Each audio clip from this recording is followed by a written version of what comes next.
السلام علیکم ورحمۃ اللہ وبرکاتہ۔ الحمد للہ رب العالمین والصلاة والسلام علی اشرف الانبیاء والمرسلین نبینا محمد وعلی آلہ واصحابہ وسلم تسلیما کثیرا، اما بعد، اعوذ باللہ من الشیطان الرجیم، بسم اللہ الرحمن الرحیم۔ قال اللہ عز وجل: قل افرأیتم ما تدعون من دون اللہ ان ارادنی اللہ بضر هل ہن کاشفات ضرہ او ارادنی برحمت هل ہن ممسکات رحمتہ قل حسبی اللہ علیہ یتوکل المتوکلون۔ عزیز دوستو اور ساتھیو، جیسے کہ ہمارے علم میں یہ بات ہے کہ ہمارے جو دروس چل رہے ہیں وہ توحید کے موضوع پر چل رہے ہیں، اور الحمدللہ یہ 41واں درس ہے توحید کے موضوع پر، 41واں۔ پچھلے درس میں ہم یہ پڑھے تھے کہ توحید کی اور شرک کی جو تفسیر ہے وہ قرآنی آیتوں سے ہم کو کس طریقے سے ملتی ہے۔ تو پہلے ہم یہ دیکھے تھے کہ جو لوگ کسی مردوں سے یا ایسے لوگوں سے جو نیک ہیں، فرشتوں سے یا رسولوں سے یا اولیاء اللہ سے جو دعا مانگتے ہیں، وہ لوگ شرک کرتے ہیں، کیونکہ وہ لوگ ہی خود، یعنی جس سے دعا مانگی جاتی ہے وہی خود اللہ سے قربت حاصل کرتے ہیں نیک اعمال کرتے ہوئے۔ اور اس کے علاوہ اعمال کے جو 3 اصول ہیں، اعمال کے جو 3 اصول ہیں، ارکان ہیں، جو جس کا تعلق دل سے ہے، وہ اس کے بارے میں ہم پڑھے تھے۔ اور وہ کیا کیا ہے؟ ایک تو محبت، اللہ سے محبت کرنا، یعنی اللہ کی محبت رکھتے ہوئے عبادت کرنا۔ دوسری چیز اللہ کی رحمت کی یا اللہ کے ثواب کی امید رکھنا۔ تیسری چیز اللہ کے عذاب سے ڈرنا۔ یہ 3 چیزیں اعمال کے ارکان ہیں جس کا تعلق دل سے ہے۔ اور اسی طریقے سے ہم یہی پڑھے تھے پچھلے درس میں کہ ابراہیم علیہ السلام اپنی قوم سے شرک یا پھر جس کی عبادت اللہ کے علاوہ جن معبودوں کی عبادت کی جاتی ہے اس سے برات کا اظہار کیے تھے، تو اس سے شرک کی وضاحت ہوتی ہے، تفسیر ہوتی ہے۔ اور لیکن صرف انہوں نے، ابراہیم علیہ السلام نے یہ کہا کہ جس نے مجھے پیدا کیا ہے اس سے میں برات ظاہر نہیں کرتا ہوں، یعنی کہ میں اسی کی عبادت کرتا ہوں، یا توحید کی تفسیر اس آیت میں ملی تھی۔ اسی طریقے سے ہم پڑھے تھے کہ اللہ تبارک و تعالیٰ نے کلمہ توحید کو قیامت تک کے لیے اس دنیا میں رکھ دیا ہے۔ کس لیے؟ تاکہ جو لوگ شرک میں ہیں ان لوگوں کو توحید کی روشنی دکھے اور اس کی طرف وہ واپس آئیں۔ اور اسی طریقے سے پڑھے تھے کہ اللہ کے احکام میں کسی کو شریک کرنا یا کسی کو برابر ماننا، اللہ نے جس چیز کو حرام کیا ہے اس کو کسی کے کہنے پر حلال کرنا، یا حلال کی ہوئی چیز کو کسی کے کہنے پر حرام سمجھنا، یہ بھی شرک میں داخل ہوتا ہے۔ اور اس کی آیت ہم لیے تھے کہ اتخذوا، اللہ تبارک و تعالیٰ نے قرآن کریم میں فرمایا اتخذوا احبارهم ورهبانهم اربابا من دون اللہ۔ یہ آیت ہم پچھلے درس میں لیے تھے۔ اسی طریقے سے یہ آخری بات ہم پڑھے تھے کہ جو لوگ اللہ سے جس طریقے سے محبت کرنا چاہیے کسی اور سے محبت کرتے ہیں تو وہ بھی شرک میں داخل ہوتا ہے۔ اور اس کی دلیل ہم لیتے ہیں وَمِنَ النَّاسِ مَن يَتَّخِذُ مِن دُونِ اللَّهِ أَندَادًا يُحِبُّونَهُمْ كَحُبِّ اللَّهِ۔ یہ آیت ہم پچھلے درس میں لیے تھے۔ اس آیت پر ہم پچھلے درس میں رکے تھے۔ ایک حدیث جس سے وضاحت ہوتی ہے کہ شرک کی تفسیر کیا ہے اور توحید کسے کہتے ہیں اور شرک کسے کہتے ہیں، یا پھر توحید اور شرک کی تفسیر کیا ہے، اس کو ہم ایک حدیث سے، کیونکہ ہم جتنے آیتیں پچھلے درس میں پڑھے تھے، جتنے چیزیں ہم پچھلے درس میں پڑھے تھے وہ صرف آیتوں سے ہم جو ہے نا دلائل لیے تھے۔ اب ہم ایک حدیث سے دلیل لیں گے کہ کس حدیث میں ہم کو توحید اور شرک کی تفسیر ملتی ہے، اور اس کے علاوہ اس حدیث میں توحید کی کیا اہمیت ہے اور توحید پرست شخص کی کیا اہمیت ہے، اور توحید کا کیا مرتبہ ہے، یہ معلوم ہوگا۔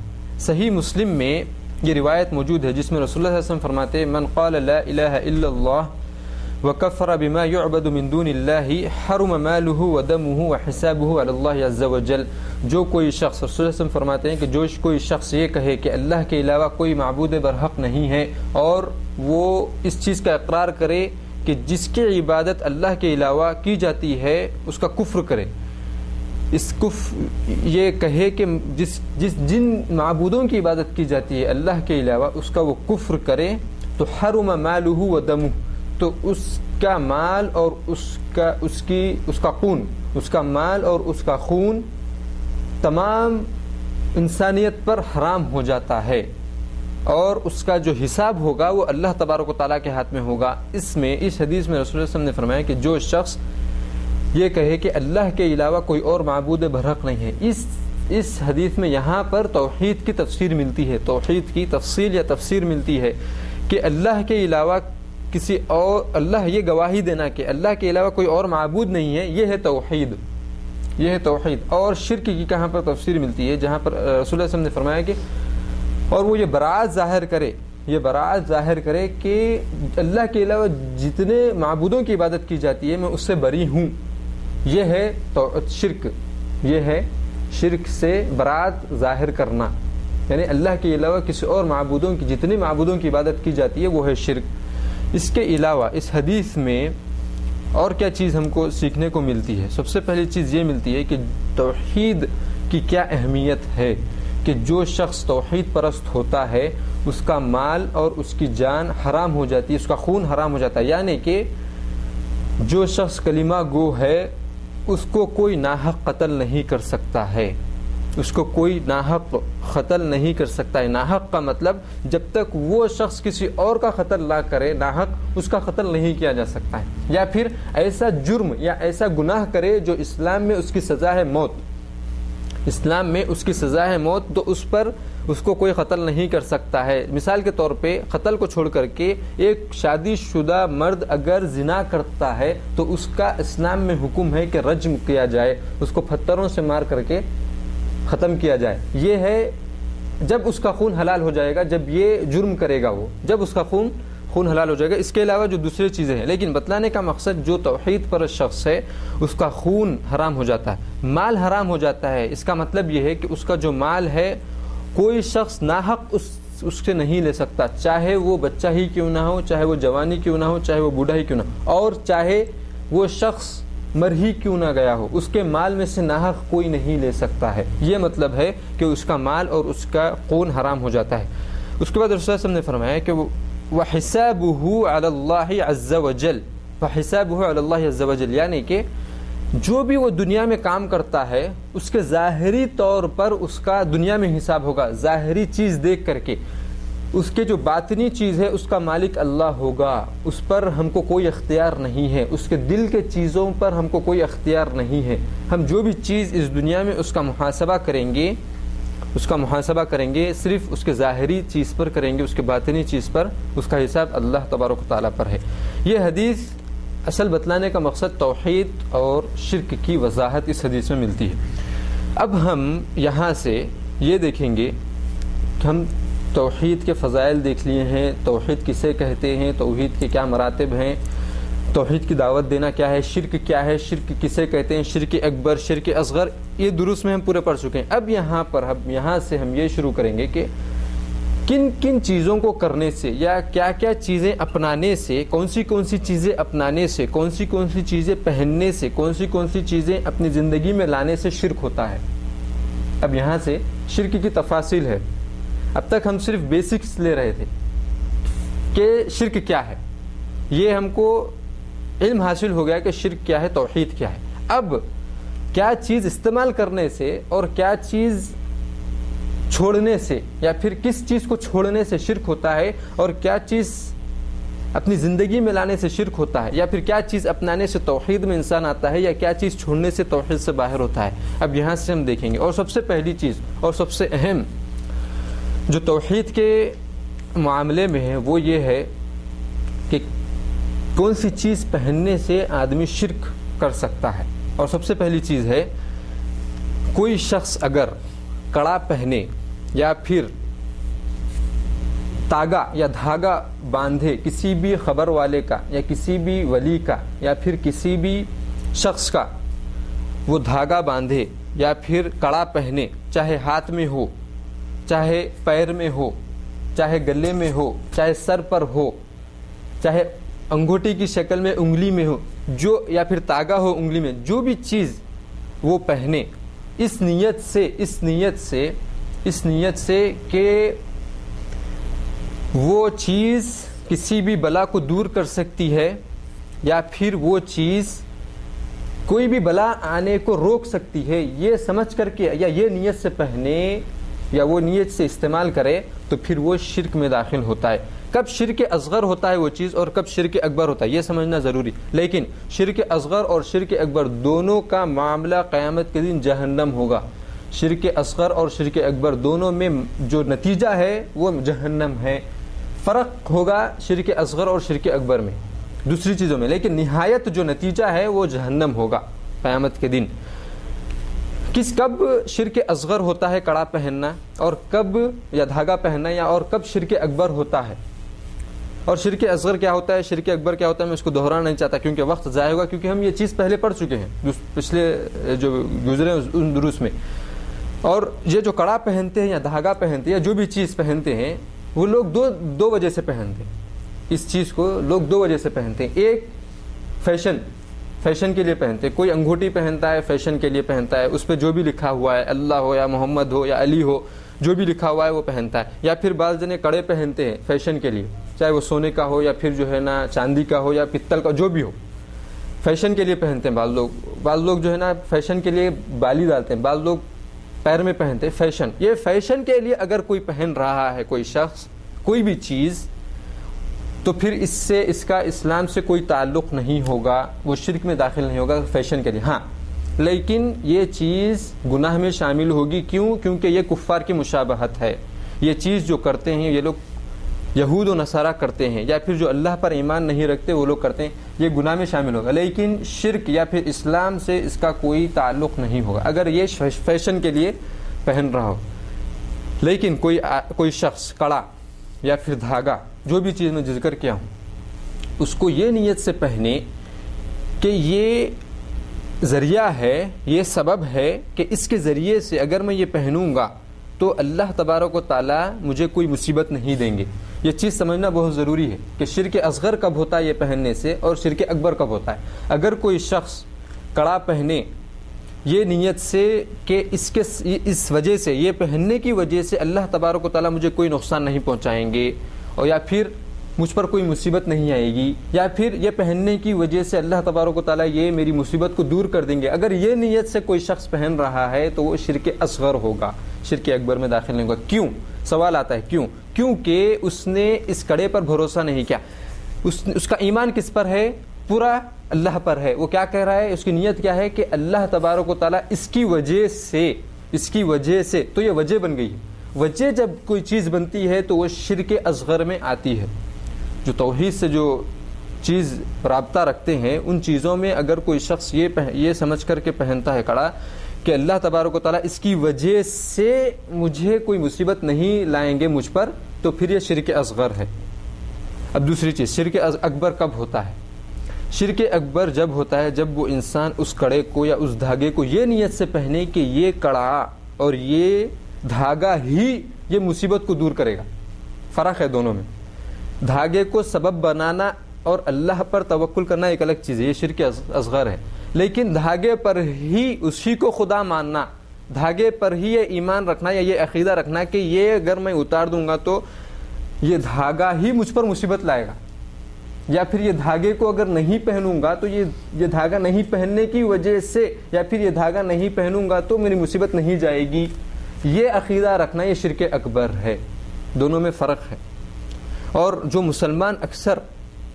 مسلمان ان کڑوں کو یا پھر ان دھاگوں کو، میں کافروں کی بات، کافر کو چھوڑ دیں، ان کا تو کوئی ایمان ہی نہیں ہے، ان کی کوئی بات نہیں ہے، لیکن جو مسلمانوں میں جو یہ رائج ہوا ہے دھاگا پہننا، یہ کڑے پہننا وغیرہ، اکثریت جو پہنتی ہے وہ یہ نیت کر کے، یہ نیت یا پھر یہ عقیدہ رکھ کر کے پہنتے ہیں وہ لوگ کہ اسی وجہ سے، یہ کڑے کی وجہ سے ہی میری مصیبت دور ہونے والی ہے، اگر میں یہ نہیں پہنوں گا تو میری مصیبت دور ہو ہی نہیں سکتی ہے، یہ کڑائی میری مصیبت۔ تو یہ کس زمرے میں آتا ہے یا کس کیٹیگری میں آتا ہے؟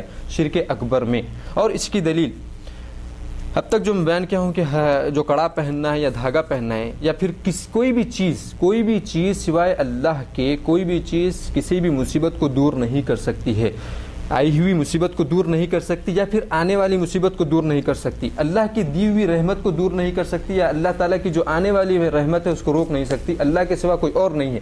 اس کی دلیل قرآن کریم سے لیجیے آپ۔ اس اللہ تبارک و تعالیٰ سورہ زمر میں آیت نمبر 38 میں اللہ تبارک و تعالیٰ فرماتے ہیں قُلْ أَفَرَأَيْتُمْ مَا تَدْعُونَ مِن دُونِ اللَّهِ، رسول اللہ صلی اللہ علیہ وسلم سے مخاطب ہو کر کے فرما رہے ہیں اور قرآن کا یہ اللہ تبارک و تعالیٰ نے یہ طریقہ چنا ہے کہ جب کبھی توحید کے بارے میں کچھ سوال کیا جانا ہوتا تو اللہ تبارک و تعالیٰ رسول اللہ صلی اللہ علیہ وسلم کے ذریعے سے سوال کروایا کرتے تھے، رسول اللہ صلی اللہ علیہ وسلم کے ذریعے سے سوال کروایا کرتے تھے. کیوں؟ اس کی وجہ یہ ڈائریکٹ ان سے سوال اللہ تبارک و تعالیٰ نہیں کرتے تھے کفار سے. آپ توحید کے آیتیں اٹھائیں، اس میں قل قل قل قل قل هو اللہ احد، جتنے بھی آیتیں آئی ہیں توحید سے متعلق اس میں پورا قل ہے. قل کا مطلب ہے رسول اللہ صلی اللہ علیہ وسلم سے مخاطب کہ آپ کہہ دیجئے.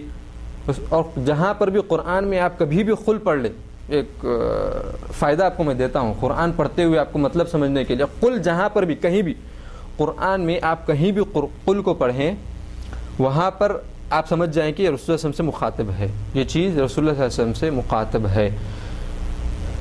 تو اللہ تبارک و تعالیٰ فرماتے ہیں قل افرأیتم ما تدعون من دون اللہ، کہ آپ کافروں سے کہہ دیجئے، ان لوگوں سے جو اللہ کے علاوہ کسی اور کو پکارتے ہیں، آپ ان سے سوال کیجئے. کیا سوال کیجئے؟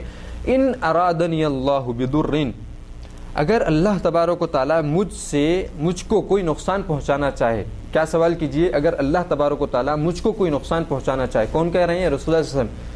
کس سے؟ کافروں سے، کہ اللہ تبارک و تعالیٰ اگر مجھ کو کوئی نقصان پہنچانا چاہے. ان ارادنی اللہ بضر هل هن کاشفات ضر، جو تو تم اللہ کے علاوہ جن کی عبادت کرتے ہو کیا وہ لوگ اس چیز پر قادر ہیں کہ اس مصیبت کو دور کرے، یا پھر اس مصیبت جو اللہ تبارک و تعالیٰ مجھ پر لانا چاہتے ہیں اس کو دور کرے؟ کیا وہ اتنی طاقت ہے ان میں؟ انہوں نے کوئی جواب نہیں دیا. اس کے بعد رسول اللہ صلی اللہ علیہ وسلم فرماتے ہیں او ارادنی اللہ، اور اگر اللہ تبارک و تعالیٰ اگر کوئی مصیبت کو وہ لوگ دور نہیں کر سکتے، او ارادنی اللہ برحمت، اور اگر اللہ تبارک و تعالیٰ مجھے کوئی اچھی چیز دینا چاہے، مجھے کسی چیز سے نوازنا چاہے، مجھے کوئی اچھائی دینا چاہے، هل ہن کاشفات هل ہن ممسکات رحمتی، تو کیا وہ لوگ اس رحمت کو روک سکتے ہیں؟ جب ان کا کوئی جواب نہیں ملا تو اللہ تبارک و تعالیٰ خود کہہ رہے ہیں کہ آپ کہہ دیجئے قل حسبی اللہ، آپ کہہ دیجئے کہ اللہ تبارک و تعالیٰ کافی ہے. کن چیزوں کے لیے کافی ہے؟ مصیبت کو دور کرنے کے لیے کافی ہے، مصیبت آنے والی مصیبت کو دور کرنے کے لیے، یا آئی ہوئی مصیبت کو دور کرنے کے لیے کافی ہے، یا پھر رحمت کو لانے کے لیے کافی ہے، یا رحمت جو ہے اس کو چھیننے کے لیے کافی ہے. قل حسبی اللہ علیہ یتوکل المتوکلون، اللہ تبارک و تعالیٰ پر ہی توکل کرنے والے توکل کرتے ہیں. اس آیت میں سب سے پہلی چیز کہ رسول اللہ صلی اللہ علیہ وسلم کہہ رہے ہیں کہ ان لوگوں سے مخاطب ہو کر کہہ رہے ہیں جو اللہ کے علاوہ دوسروں کو پکارتے ہیں. اس میں سب سے پہلا اور اہم نقطہ یہ سمجھنا ہے کہ رسول اللہ صلی اللہ علیہ وسلم نے کیا کہا کہ اگر اللہ تبارک و تعالیٰ مجھ کو کوئی نقصان پہنچانا چاہے، یہ باریکی ہے سمجھنے کی کہ رسول اللہ صلی اللہ علیہ وسلم نے کیا کیا؟ مجھ کو، اللہ تبارک و تعالیٰ نے کیا کہا؟ رسول اللہ صلی اللہ علیہ وسلم آپ کہیے کہ مجھ کو کوئی اللہ تبارک و تعالیٰ نقصان پہنچانا چاہے. اس میں سمجھنا یہ ہے کہ رسول اللہ صلی اللہ علیہ وسلم نے یہ نہیں کہا کہ تم کو اگر کوئی نقصان پہنچانا چاہے. اگر یہ آیت میں ایسا ہوتا کہ تم کو اگر کوئی نقصان پہنچانا چاہے تو لوگ کہہ سکتے تھے کہ ہاں ہم پر مصیبتیں آتے ہیں اور یہ دور کرتے ہیں، وہ کہہ سکتے ہیں. لیکن جب رسول اللہ صلی اللہ علیہ وسلم نے کہہ دیا کہ مجھ کو اگر کوئی نقصان پہنچانا چاہے تو لوگ یہ نہیں کہہ سکتے کہ ہاں وہ پھر بھی دور کر سکتے. کیوں نہیں کہہ سکتے وہ لوگ؟ ہاں اس لیے کہ ان کو پھر اس کے بعد وہ کر دکھانا ہوگا، وہ چیز ان کو کر دکھانا ہوگا. اگر کوئی مصیبت آ رہی ہے تو اس کو روک کر دکھانا ہوگا ان معبودوں کے ذریعے سے جن کے عبادت وہ اللہ کے علاوہ کرتے ہیں. جب کوئی شخص مثال کے طور پہ اگر کوئی شخص یہ کہے کہ مجھے فلاں آدمی سے فائدہ پہنچتا ہے جس کے بارے میں ہم کو نہیں معلوم ہے، فلاں آدمی سے مجھے کچھ فائدہ پہنچتا ہے، اگر آپ اس کو آزمانا چاہیں تو آپ کیا کہتے ہیں؟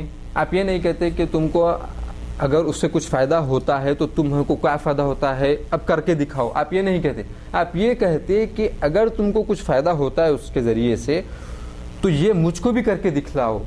اگر تم مجھ کو کر کے دکھلاؤ گے تو پھر مجھے یقین آئے گا. یہ اکثر جو ہے نا، اکثر یہ چیز یقین دلوانے کے لیے، یقین حاصل کرنے کے لیے کی جاتی ہے. اسی چیز کو قرآن نے استعمال کیا ہے کہ اگر تم یہ ادعا کرتے ہو یا پھر یہ ایمان رکھتے ہو کہ اللہ کے علاوہ یہ معبود مصیبت کو دور کر سکتے ہو تو میری مصیبت کو یہ دور کر سکتے تو کرو. اگر نہیں کر سکتے یا پھر کوئی رحمت کو یا کوئی اچھائی کو الگ یہ لوگ جو اللہ تبارک و تعالیٰ مجھ کو دینا چاہ رہا ہے، اگر کیا اس کو روک سکتے ہیں؟ اگر وہ لوگ نہیں روک سکتے ہیں تو اس کا جواب یہ ہے کہ اللہ پر ایمان لاؤ اور اللہ کے علاوہ سب معبودان باطل کو چھوڑ دو۔ تو بہرحال اس آیت میں سب سے اہم چیز جو سمجھنے کی ہے، اللہ کے علاوہ کوئی اور نفع و نقصان کا مالک نہیں ہے۔ اس آیت کے آخری میں کیا کہا گیا کہ قل حسبی اللہ، کہ اللہ ہی کافی ہے، آپ کہہ دیجئے کہ اللہ ہی کافی ہے، علیہ یتوکل المتوکلون، اللہ پر جو توکل کرنے والے لوگ ہیں وہی توکل کرتے ہیں۔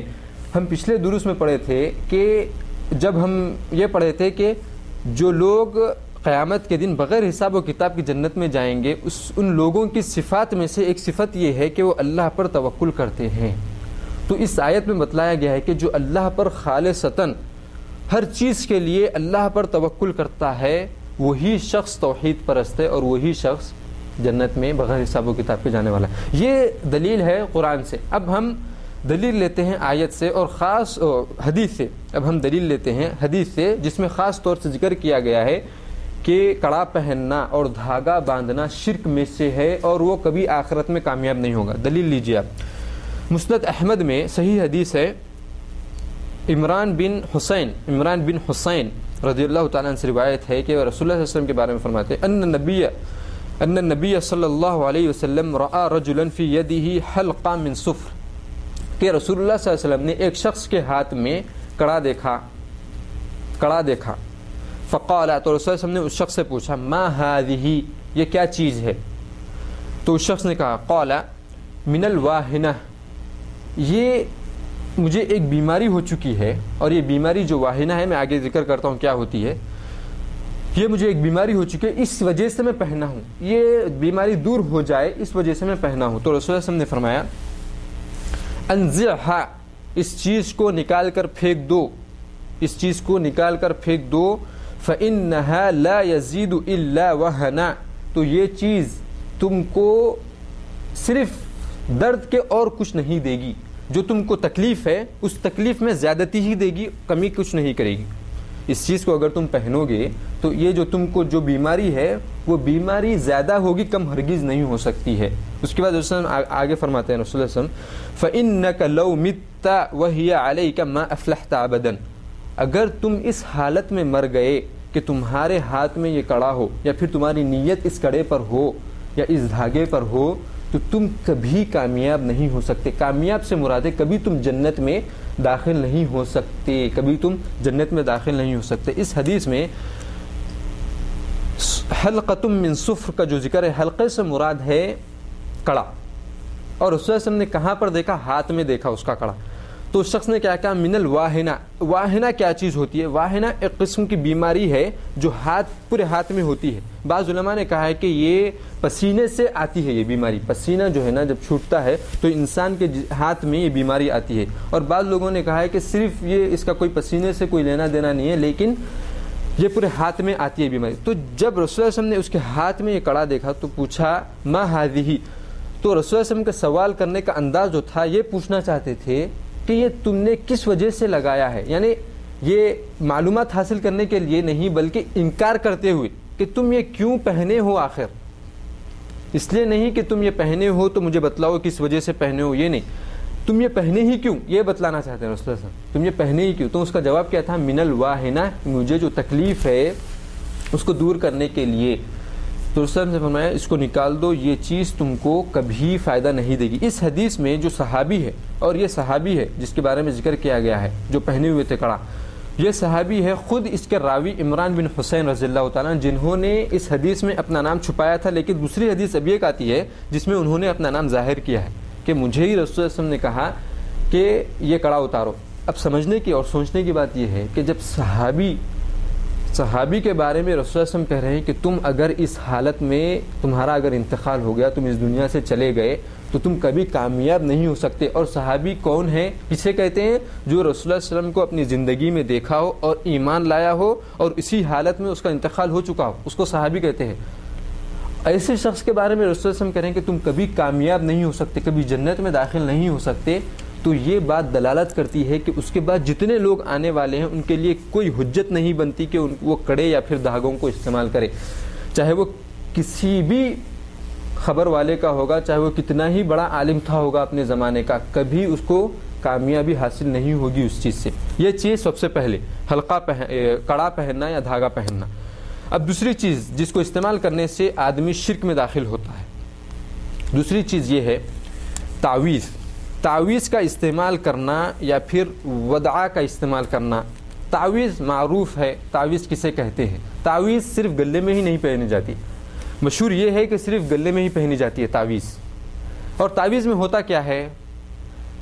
تعویذ میں وہ چیز ہو سکتی ہے جو ہمارے ذہن یا پھر ہماری سوچ میں آ بھی نہیں سکتی ہے۔ مثال کے طور پہ ایک مثال دیتا ہوں، میں بات لمبی کرنا نہیں چاہ رہا ہوں، ایک مثال دیتا ہوں کہ تعویذ، ہر تعویذ قابل قدر نہیں ہوتی۔ ہاں، بعض تعویذات میں آیت الکرسی ہوتی ہے، قل کے سورے ہوتے ہیں، قرآن کی آیتیں ہوتی ہیں، اس سے کوئی انکار نہیں ہے، لیکن اکثر و بیشتر جو تعویذیں جو لوگ گلے میں لٹکاتے ہیں، صرف گلے میں نہیں بلکہ گھروں پر جو لٹکاتے ہیں یا دروازوں پر جو لٹکاتے ہیں، گاڑیوں میں، بچوں کے گلوں میں، یا پھر اس کے علاوہ دوسری چیزوں میں جیسے جھاڑوں پر، اپنے باغوں پر، ان چیزوں پر جو لٹکاتے ہیں، اس میں ایسی چیزوں کو بھی لوگ رکھتے ہیں۔ مثال کے طور پہ ایک میں مثال دیتا ہوں، میں پرسوں جو ہے نا یوٹیوب پر ایک ویڈیو دیکھا جس میں پاکستان میں ایک آدمی ہے جو تعویذیں بناتا ہے لوگوں کو۔ وہ آدمی لوگوں کو بتلا رہا ہے اس گاؤں میں پاکستان میں کہ میں مسلمان ہوں، اور وہ کہتا ہے کہ مجھے جو ہے نا فلاں فلاں چیز کر سکتا ہوں، میں فلاں مصیبت کو دور کر سکتا ہوں، فلاں چیز تمہاری اگر نہیں ہو رہی تو کر سکتا ہوں، بزنس میں اگر تم کامیاب نہیں ہو تو میں تمہیں کامیابی دلا سکتا ہوں۔ اس کے بغیر کئی جو ہے نا وہ ادعا کر رہا ہے کہ میں یہ کر سکتا ہوں، تو لوگ آ کر کے اس سے اپنے اپنے کام کرا رہے ہیں۔ اس کی حقیقت کیا تھی آپ یہ سنیں پہلے، کہ وہ شخص سب سے پہلے مسلمان نہیں تھا۔ وہ اپنی جو دکان تھی اس میں وہ کعبۃ اللہ اور مدینے کی دونوں کی تصویریں لگا کر رکھا تھا، اور قرآن بھی رکھا تھا، اور آیتوں کے ذریعے سے لوگوں کو پڑھتا بھی تھا، لیکن سب سے پہلے وہ کافر تھا۔ اس کو جب پکڑا گیا تو اس نے سب قبول کیا، وہ کافر تھا۔ دوسری چیز جو تعویذ جو بناتا تھا وہ کس چیز سے بناتا تھا آپ کو معلوم ہے؟ بلی کا خون اور کتے کا خون، اس کو استعمال کر کے وہ تعویذ کو بنایا کرتا تھا، اور وہی تعویذ کو لوگ بڑے احترام سے، بڑے ادب سے اس کو یہ سمجھتے تھے کہ یہ تبرک کی چیز ہے، اور اس میں آیتیں نہیں لکھتا تھا، اس میں آیتیں نہیں لکھتا تھا، بلکہ جو جادو کی جو کتابیں ہوتی ہے اس میں جو چیزیں لکھی ہوئی ہوتی ہیں جس کے ذریعے سے شیطانوں اور جنوں کو قبضے میں کیا جاتا ہے، اور شیطانوں اور جنوں کے ذریعے سے ان مصیبتوں کو دور کیا جاتا ہے، وہ چیزیں اس میں لکھتا تھا، اور لوگوں کو کیا کہتا تھا کہ اس میں آیتیں لکھی ہوئی ہیں، آیت الکرسی۔ یہ ایک میں جو ہے نا مثال بتا رہا تھا کہ تعویذ، ہر تعویذ میں آیتیں لکھی ہوئی نہیں ہوتی، اور ہر تعویذ تبرکن نہیں ہوتی، ہر تعویذ کی آپ اس کی عزت نہیں کر سکتے۔ ہر تعویذ کی تعویذ جو شخص بھی لگاتا ہے، پہنتا ہے، جس طریقے سے بھی وہ استعمال کرتا ہے، اگر وہ شخص کا، جس طریقے سے ہم پہلے دیکھیں کہ اس کی نیت پر ڈیپینڈ ہے کہ شرک اصغر کب ہوتا ہے اور شرک اکبر، اگر وہ تعویذ پر ہی بھروسہ کرتا ہے اللہ کے علاوہ تو وہ شرک اکبر ہوتا ہے، لیکن تعویذ کو اگر وہ سبب بناتا ہے تو وہ شرک اصغر میں داخل ہوتا ہے، لیکن دونوں کا نتیجہ جہنم ہے۔ تعویذ کو استعمال کرنا شرک ہے، اس کی دلیل اگر آپ مانگیں گے تو اس کی دلیل لیجیے آپ، مسند احمد میں عقبہ بن عامر رضی اللہ تعالیٰ عنہ سے روایت ہے، اور یہ حدیث انشاءاللہ تبارک و تعالیٰ آخری ہوگی، اور اسی میں وداع کا بھی ذکر کر دوں گا، اس درس کی آخری حدیث ہوگی اور اس درس کی آخری بات ہوگی۔ یہ حدیث ہے مسند احمد میں، عقبہ بن عامر رضی اللہ تعالیٰ عنہ سے روایت ہے کہ رسول اللہ صلی اللہ علیہ وسلم فرماتے ہیں من تعلق تمیمۃ فلا اتم اللہ لہ، جو شخص بھی تعویذ کو پہنے اللہ تبارک و تعالیٰ اس کے کام کو پورا نہ کرے، یہ رسول اللہ صلی اللہ علیہ وسلم کی بددعا ہے، دعا نہیں ہے، اس کو دعا نہیں کہتے، بددعا ہے یہ رسول اللہ صلی اللہ علیہ وسلم کی۔ جو کوئی شخص تعویذ پہنے اللہ تبارک و تعالیٰ اس کا کام نہ کرے، اس کے بعد رسول اللہ صلی اللہ علیہ وسلم آگے فرماتے ہیں ومن تعلق ودعۃ فلا ودع اللہ لہ، اور جو کوئی شخص ودعا پہنے اللہ تبارک و تعالیٰ اس کو کبھی سکون و چین نہ دے۔ ودعا کیا چیز ہوتی ہے؟ تعویذ تو معلوم ہے، تعویذ معلوم ہے کہ کیا چیز ہے، ودعا کیا چیز ہوتی ہے؟ ودعا کے بارے میں علماء کرام نے کہا ہے، اور جو لغت کے جو لوگ ہیں، جو عربی زبان کے جو لوگ ہیں، وہ لوگ کہتے ہیں کہ سمندر میں سے ایک چیز نکالی جاتی ہے جو سیپی کے مانند ہوتی ہے۔ سیپی جو ہوتی ہے، سمندر سے جو سیپی نکالی جاتی ہے، سیپی کے مانند ہوتی ہے، سیپی نہیں ہوتی۔ ودعا جو ہے سیپی نہیں ہے، لیکن سیپی کی مثال ہے، سیپی کی طرح ہے، سیپی نہیں ہے لیکن سیپی کی طرح ہے۔ اس کو لوگ پرانے زمانے میں سکون و چین حاصل کرنے، اس کو پہن کر کے یہ سمجھتے تھے کہ اگر ہم یہ پہنیں گے تو اس سے ہم کو سکون و چین ملے گا، ہم کو اس چیز سے راحت ملے گی، ہم جو مصیبت میں پریشان حال ہے وہ پریشانی ہماری ختم ہو جائے گی۔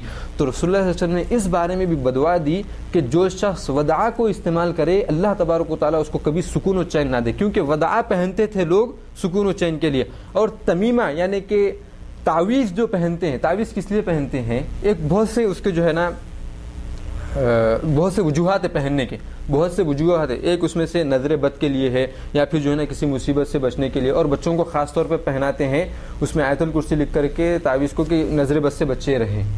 تو کئی چیزوں کے لیے تعویذ استعمال کی جاتی ہے، لیکن زیادہ تر جو استعمال کی جاتی ہے وہ کسی کام کو انجام دینے کے لیے، کسی کام کو پورا کرنے کے لیے۔ تو اسی لیے رسول اللہ صلی اللہ علیہ وسلم نے کہا فلا اتم اللہ لہ، اللہ تبارک و تعالیٰ تعویذ پہننے والے کا کبھی اس کا کام کبھی پورا نہ کرے، اللہ تبارک و تعالیٰ اس کا کام پورا نہ کرے۔ اور ایک حدیث آتی ہے، میں جہاں تک سمجھتا ہوں چھوٹی حدیث سے انشاءاللہ اس کو ذکر کر دیتا ہوں، کیونکہ اسی حدیث میں ہے کہ جس نے تعویذ پہنی وہ شرک کیا ہے، کیونکہ یہ حدیث میں صرف بدعا آئی ہے کہ اللہ تبارک و تعالیٰ اس کا کام نہ کرے۔ ایک آخری حدیث میں بیان کر دیتا ہوں انشاءاللہ، چھوٹی ہے بہت، اس میں رسول اللہ صلی اللہ علیہ وسلم فرماتے ہیں اس حدیث میں، ایکچولی اس کا اصل قصہ اس کا ایک قصہ ہے اس حدیث کا کہ تعویذ جو پہنتا ہے وہ شرک کرتا ہے۔ وہ قصہ یہ ہے کہ رسول اللہ صلی اللہ علیہ وسلم کے پاس 10 لوگ آئے بیعت کرنے کے لیے، رسول اللہ صلی اللہ علیہ وسلم کے پاس 10 لوگ آئے، رسول اللہ صلی اللہ علیہ وسلم نے 9 لوگوں سے بیعت کی، ان 9 لوگوں سے بیعت کسے کہتے ہیں؟ بیعت کسے کہتے ہیں کہ رسول اللہ صلی اللہ علیہ وسلم کے ہاتھ پر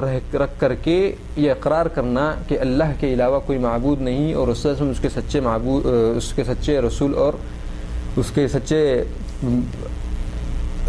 سچے رسول ہیں، یہ کہنا اور اسلام کو ماننا یہ چیز جو ہے نا بیعت کہلاتی ہے۔ تو رسول اللہ صلی اللہ علیہ وسلم نے 9 لوگوں سے بیعت لے لی، ایک شخص سے بیعت نہیں لی۔ تو جو 9 لوگ تھے وہ رسول اللہ صلی اللہ علیہ وسلم سے سوال کرنے لگے کہ ہم تمام سے آپ نے بیعت لے لی ہے، آپ نے اس شخص سے کیوں نہیں لی؟ تو رسول اللہ صلی اللہ علیہ وسلم کہنے لگے اس کے گلے میں تعویذ ہے، میں اسی لیے اس سے بیعت نہیں کروں گا۔ تو پھر وہ شخص تعویذ کو نکال دیا اور جو ہے نا پھر اس کے بعد رسول اللہ صلی اللہ علیہ وسلم اس سے بیعت کیا۔ اس کے بعد رسول اللہ صلی اللہ علیہ وسلم نے فرمایا من تعلق تمیمتن، اور یہ ہے اصل بتلانے کا مقصد، اس حدیث کا بتلانے کا، اس قصے کا بتلانے کا مقصد یہ ہے، من تعلق تمیمتن فقد اشرک، جو شخص بھی گلے میں یا پھر کسی بھی وجہ سے تعویذ کو استعمال کرے گا اس نے شرک کیا ہے، فقد اشرک۔ تو یہ دلیل ہے، مسند احمد میں یہ حدیث موجود ہے۔